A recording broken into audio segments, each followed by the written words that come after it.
সুপ্রিয় দর্শক, বাংলাদেশের রাজনৈতিক অঙ্গন বরাবরই নাটকীয়। চাঞ্চল্যকর এক তথ্য নিয়ে আপনাদের সামনে আবার আসলাম। কিন্তু সাম্প্রতিক এই ঘটনা দেশের কূটনীতিক এবং রাজনৈতিক মহলে এমন জল্পনা তৈরি করেছে যে আগামী 2026 সালের জাতীয় নির্বাচনের আগে বিএনপি এক নতুন মোড়ের নির্দেশ করে এবং জাতীয় নির্বাচনের এক নতুন নির্দেশ করে। আমরা কথা বলছি বিএনপির চেয়ারপারসন নিরাপত্তা উপদেষ্টা ফজলে আকবর এবং ভারতীয় হাইকমিশনার প্রণয় ভার্মার মধ্যে একটা গোপন বৈঠকের খবর নিয়ে। হঠাৎ করে কেন ভারতীয় হাইকমিশনারের সাথে বিএনপির এই নিরাপত্তা উপদেষ্টা চেয়ারপারসনের ফজলে এই গোপন বৈঠক, এই বিষয়গুলো নিয়ে চাঞ্চল্যকর সৃষ্টি হয়েছে। রোববার দুপুর 12টা 28 মিনিটে যখন এই বৈঠকটি অনুষ্ঠিত হয় তখন সবার প্রশ্ন, একজন কট্টর ভারত বিরোধী হিসেবে পরিচিত ফজলে আকবর হঠাৎ কেন হাই কমিশনারের দরবারে? এই বৈঠকটি কি কেবল সৌজন্য সাক্ষাৎ, নাকি 2 দশক ধরে ভারত দূরত্বের বরফ গলার চূড়ান্ত পদক্ষেপ? আজ আমরা বিশ্লেষণ করব কেন এই বৈঠক এবং রাজনৈতিকভাবে এর গুরুত্ব কি, ভারতের কৌশল কি, এবং এই পদক্ষেপে বিএনপির জন্য সুফল আনবে নাকি অভ্যন্তরীণ বিদ্রোহ। আমরা একটু নিউজটাকে আগে দেখে আসি দর্শক, তারপরে পুরোপুরি বিশ্লেষণে যাব। হঠাৎ বিএনপির ফজলে ভারতীয় হাইকমিশনার বৈঠক কেন?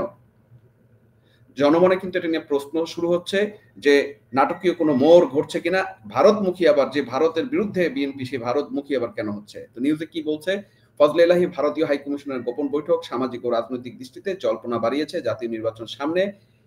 একই বিএনপি নতুন কূটনীতিক দিক পরিবর্তনের একটা চিন্তা ভাবনা, এরকম একটা কথা বলা হচ্ছে। রোববার 28 মিনিটে ভারতীয় হাইকমিশনার ভবনে প্রবেশ করেন বিএনপি চেয়ারপারসন নিরাপত্তা উপদেষ্টা ফজলে আকবর। এই সময় ভারতীয় হাইকমিশনার প্রণয় কুমার ভার্মার সঙ্গে সাক্ষাতের কথা রয়েছে। সূত্র অনুযায়ী ফজলে সঙ্গে আরো 2 জন সহযোগী ছিলেন। ফজলে শুধু নিরাপত্তা উপদেষ্টা নন, তিনি নিজে একজন স্ট্র্যাটেজিক থিঙ্ক ট্যাঙ্ক পরিচালনা করেন, foundation of strategic and development studies. দীর্ঘদিন ধরে রাজনৈতিক অবস্থান ভারত বিরোধী বলে পরিচিত এই বৈঠক রাজনৈতিক বিশ্লেষণ এবং জনমনের বিজ্ঞদের মধ্যে ব্যাপক আলোচনা সৃষ্টি করেছে। তো আসুন এই খবরের উপরে ভিত্তি করে আমরা আসলে বিশ্লেষণটাতে যাই। সেখানে কি বলা, সেটা কি হচ্ছে যে এই বৈঠকের গুরুত্ব আসলে বুঝতে হলে আমাদের প্রথম বৈঠককারী ব্যক্তির পরিচয় এবং রাজনৈতিক অবস্থান জানাটা খুব দরকার। সেটা হচ্ছে, এই ফজলে আকবর কে? তিনি কেবল বিএনপির চেয়ারপারসন নিরাপত্তা উপদেষ্টা নন, তিনি নিজে একটি কৌশলগত থিঙ্ক ট্যাঙ্কের, যেটা আমি একটু আগে নিউজে যেটা বলা হয়েছে সেটা বললাম, যে এফএসডিএস এর একটা পরিচালনা করেন এবং তিনি সামরিক নিরাপত্তা এবং বিশ্লেষণমূলক কাজের জন্য পরিচিত। তার কিছু অবস্থান যেটা আমরা পড়েছি সেটা যদি বিশ্লেষণ করি, যে ভারতের বিরুদ্ধে তারা একটা কট্টর অবস্থান আছে। সবচেয়ে গুরুত্বপূর্ণ বিষয় হলো দীর্ঘদিন ধরে ফজলে সাহেবের রাজনৈতিক অবস্থান ভারত বিরোধী বলে পরিচিত ছিল। এই ধরনের একজন ব্যক্তির হঠাৎ ভারতের হাই কমিশনের সঙ্গে একান্ত বৈঠক রাজনৈতিক পর্যবেক্ষকদের কাছে এক বিশাল ব্যঙ্গ এবং নাটকের চরিত্রের মতোই মনে হচ্ছে। এই ঘটনা প্রমাণ করে বিএনপির অভ্যন্তরে হচ্ছে, যা পার্টির গতানুগতিক কট্টর ভারত বিরোধী অবস্থান থেকে সম্পূর্ণ ভিন্ন। হয়তো এই যে দলের ভিতরে সেই গোষ্ঠীর বিজয়ের ইঙ্গিত বা বাস্তবতাকে স্বীকার করা কূটনীতিক পুনর্গঠন করতে চাচ্ছে। তার মানে ভারত ছাড়া যে চলবে না, ভারতের সাথে যে একটা নেগোসিয়েশন করতে হবে এবং ক্ষমতায় যেতে হলে যে ভারতের মুখী হতে হবে, সে তার কিন্তু ক্ষমতায় গেলে মানে আওয়ামী লীগ যখন ক্ষমতায় থাকবে তখন তাদের ভারত বিরোধী সুর এখন ক্ষমতায় যাওয়ার জন্য ভারতের পদলেহন করা কিন্তু শুরু।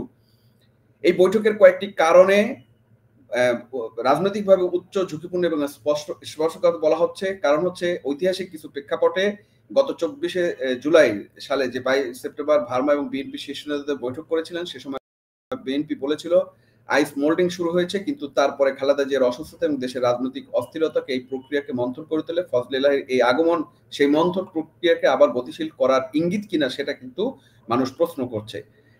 বর্তমান প্রেক্ষাপটে খালেদা জিয়ার স্বাস্থ্য এবং তার সম্ভাব্য বিদেশ যাত্রা বা এই যে লাশের যে রাজনীতি শুরু হয়েছে, সে নিয়ে গভীর ষড়যন্ত্র চলছে। তাতে কোনো কূটনীতিক মধ্যস্থতা বা হস্তক্ষেপের গুজব থাকতে পারে, এরকম গুজবও কিন্তু চলছে। বিএনপি হয়তো এই বিষয়ে ভারতের অবস্থান বা সহায়তা জানতে চাচ্ছে, বা তারেক রহমান যে দেশে আসতে পারছে না, সেই ক্ষেত্রে ভারতের হাত পা ধরে বা ভারতের কাছে মাপ টাপ ক্ষমা চেয়ে তারেক রহমানকে দেশে আনা যায় কিনা, সেরকম কোনো নাটক চলছে কিনা, এটা কিন্তু আমরা জানি না দর্শক।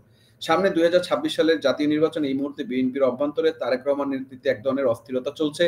এই অস্থিরতার সময় ভারতীয় কূটনীতিকদের সঙ্গে যে বৈঠক বিএনপির রাজনৈতিক পুনর্গঠন এবং কূটনীতিক দিক পরিবর্তনের ইঙ্গিত কিনা, সেই প্রশ্ন কিন্তু জনগণের ভিতরে বা মানুষের ভিতরে ঘুরপাক খাচ্ছে এই বৈঠকের মাধ্যমে।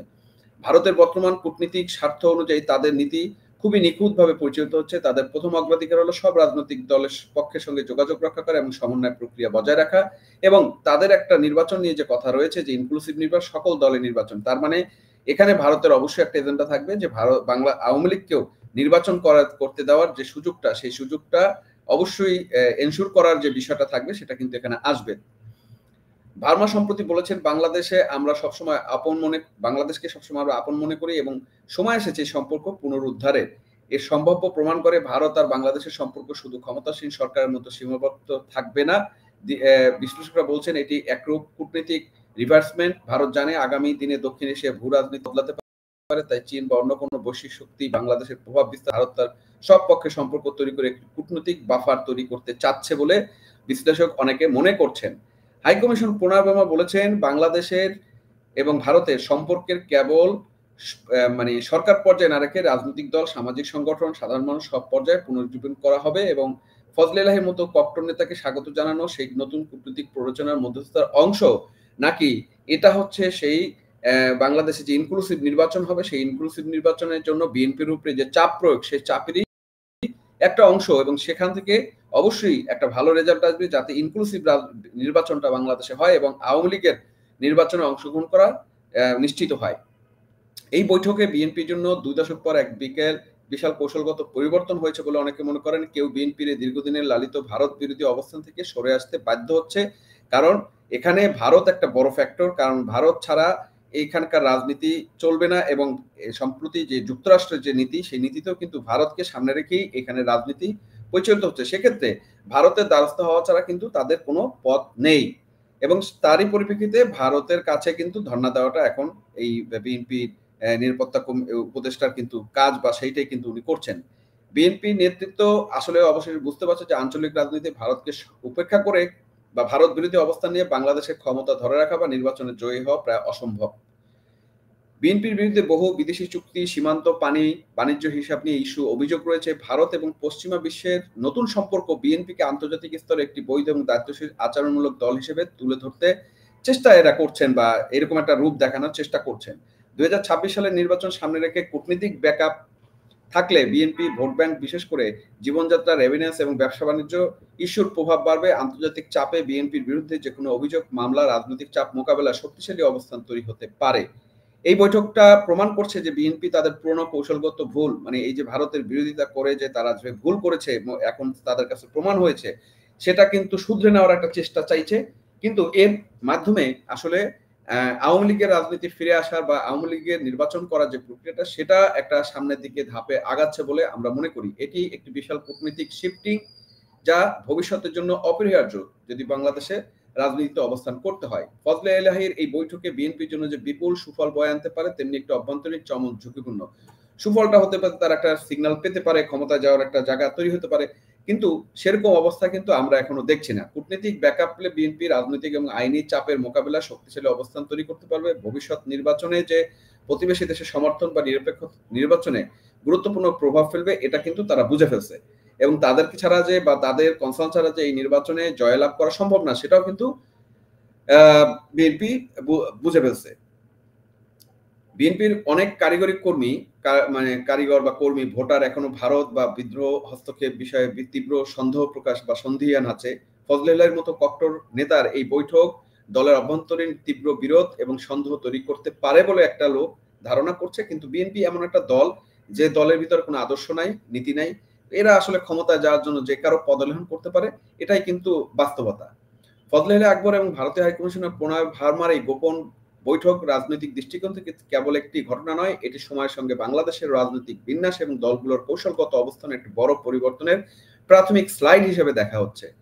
ভার্মার মৈত্রী দিবসে মন্তব্য, বাংলাদেশ ভারত সবসময় আপন মনে করে এবং ফজলে এলাহির মতো ব্যক্তির হাইকমিশনে যাওয়া, দুটি মিলে জোরালো ইঙ্গিত দিচ্ছে যে এখন শুধু পুরনো সরকার কেন্দ্রিক সম্পর্ক নয়, রাজনৈতিক ভাবে দুপক্ষীয় যোগাযোগ এবং নতুন কূটনীতিক বিন্যাস দেখা হচ্ছে বা স্বার্থ বিন্যাস হচ্ছে বলে অনেকে মনে করছেন। বিএনপি জন্য এটি একটি এর অনেকটা অগ্নি পরীক্ষার মতো, যেখানে দীর্ঘদিন আদর্শের সঙ্গে বা বাস্তব ভূ রাজনীতির প্রয়োজন মেলাতে হবে। এই কূটনীতিক রিভার্সমেন্টের যদি আভ্যন্তরীণভাবে বিদ্রোহ ছাড়া সফলভাবে পরিচালিত হয় বা সফল হয় এই জিনিসগুলো, তবে 2026 সালের নির্বাচনে বিএনপি কূটনীতিক দিক থেকে একটা শক্তিশালী অবস্থানে থাকার চেষ্টা করছে যাতে ক্ষমতায় তারা যেতে পারে। কিন্তু দলটি তার কর্মীদের যদি বুঝাতে না পারে বা মেসেজটা যদি রুট লেভেল পর্যায়ে সঠিকভাবে না যায় তাহলে এটা বিএনপির জন্য আত্মঘাতীও হতে পারে। আগামী দিনগুলোতে ভোটের আগে এই বৈঠক প্রক্রিয়া এবং কূটনীতিক বার্তা সবকিছু একসঙ্গে নির্ধারণ করে এটা বিএনপির জন্য সুফল নাকি রাজনৈতিক ঝুঁকি সেটা কিন্তু আমরা সামনে দেখব। তো এই যে বিষয়গুলো আপনাদের কাছে তুলে ধরলাম যে হঠাৎ করে ভারত এই যে বিএনপি খালেদা জিয়ার নিরাপত্তা উপদেষ্টা তার সাথে এবং সে কিন্তু কট্টর ভারত বিরোধী একজন লোক। কেন সে এখানে গিয়ে যাচ্ছে? যাচ্ছে এই কারণে, মূল কারণ যেটা হচ্ছে যে আমেরিকার যে রীতিটা চেঞ্জ হচ্ছে এবং এখানে যে ভারতের স্বার্থকে ব্যতি রেখে বা ভারতের অবস্থানকে ব্যতি রেখে বাংলাদেশের ক্ষমতায় যাওয়া সম্ভব না এবং তার নমুনা কিন্তু আমরা দেখছি। তারেক রহমানের দেশে আসা হতে শুরু করে সবকিছু কিন্তু আটকে আছে এই সব জায়গাগুলোতে। এবং যে চাপটা আছে যে ইনক্লুসিভ নির্বাচন এবং আওয়ামী লীগকে নির্বাচন সেটার কিন্তু কোনো ব্যতিক্রম নাই এবং তার এই মর্মত্ব বা তার অবস্থানটাই কিন্তু আজকে ক্লিয়ার হবে এবং এর মাধ্যমে বাংলাদেশের রাজনীতিতে হয়তো আমূল বা একটা পরিবর্তন আসতে পারে, ইনক্লুসিভ নির্বাচনের একটা পথ তৈরি হতে পারে বলে আমরা মনে করি। তো একটা জিনিস আমাদের কাছে প্রমাণিত সেটা হচ্ছে এই বিএনপি এমন একটা দল যে ক্ষমতায় যাওয়ার জন্য তারা যে কারো পদলেহন করতে দ্বিধাবোধ করবে না এবং ক্ষমতায় না থাকলে তারা ভারত বিরোধী রাজনীতি আর ক্ষমতায় গেলে ভারত তোষণ, এটাই তাদের রাজনীতি। এটা আমরা সবসময় দেখে আসি, এদের কোনো চরিত্র নাই। ধন্যবাদ দর্শক আমাদের সাথে থাকার জন্য। দেখা হবে পরবর্তী ভিডিওতে। ততক্ষণ পর্যন্ত ভালো থাকবেন এবং সুস্থ থাকবেন।